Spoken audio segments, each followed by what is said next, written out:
Harper Audio presents The Hero's Welcome by Louisa Young. Read by Dan Stevens.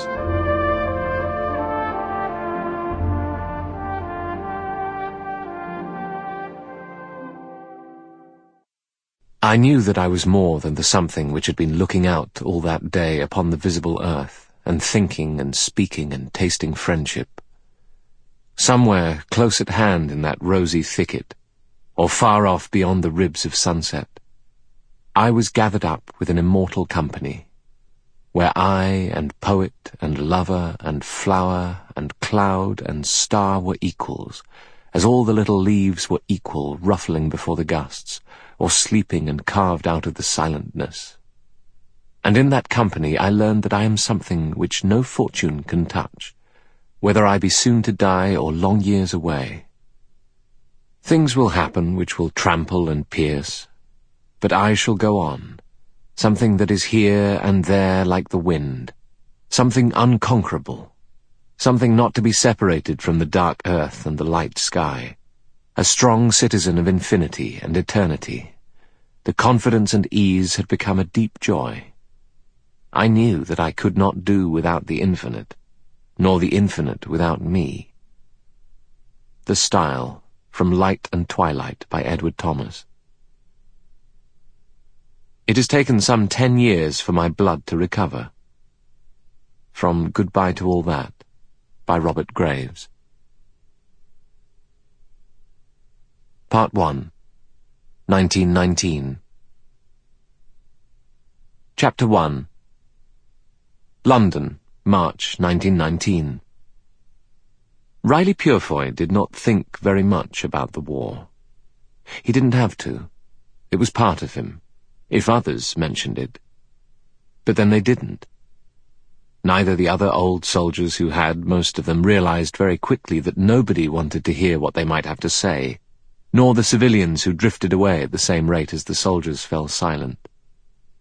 Phrases and scraps from time to time slithered back at him. There was a taste in his throat sometimes, unidentified. There was an insistent image of bits of coughed-up gassed lung on the floor of an ambulance, which brought with it the necessity of standing still for a moment. There were moments still, a year and a half after he had stumbled off the battlefield, when the silence confused him as dry land confuses a sailor's legs. There was Peter Locke's voice saying, "Then you're in charge, old boy." This last stuck with him because he knew that however unlikely it seemed, this remained largely true. He was in charge. Despite his physical damage, Riley was well equipped, a sturdy young man, clear-eyed. So as the months went by, when he did think of war, he thought more of future war, and how to prevent it, of the future children and how to keep them safe from it, or of the future of his fellow wounded, and how to improve it. He saw people look at him with pity and doubt. He registered the small or large involuntary gasps that his scarred face provoked. When a taxi driver drove off because he couldn't understand what Riley was saying, Riley did his best to conjure sympathy for the man's embarrassment over natural fucking anger at this continued humiliation. He was quite aware that not many people thought he'd add up to much, poor fellow. But if he learned anything from being shot to bits and patched up again, it was this: now is a good time to do what you want. Riley Purefoy and Nadine Waveney married under a daftly beautiful wave of London blossom, cresting over a city that had been at war for so long that it didn't know what to do with itself.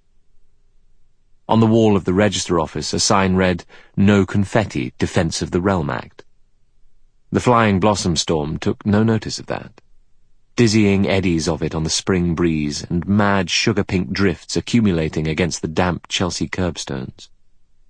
Nadine, still so skinny she wasn't having her monthlies, wore Riley's vest under Julia Locke's utterly out-of-date wedding dress from before the war, taken in. Riley was in uniform. Peter Locke, Riley's former CO, tall, courteous, and almost sober, was best man. Peter's cousin Rose was maid of honor, in white gloves. Sample complete. Ready to continue?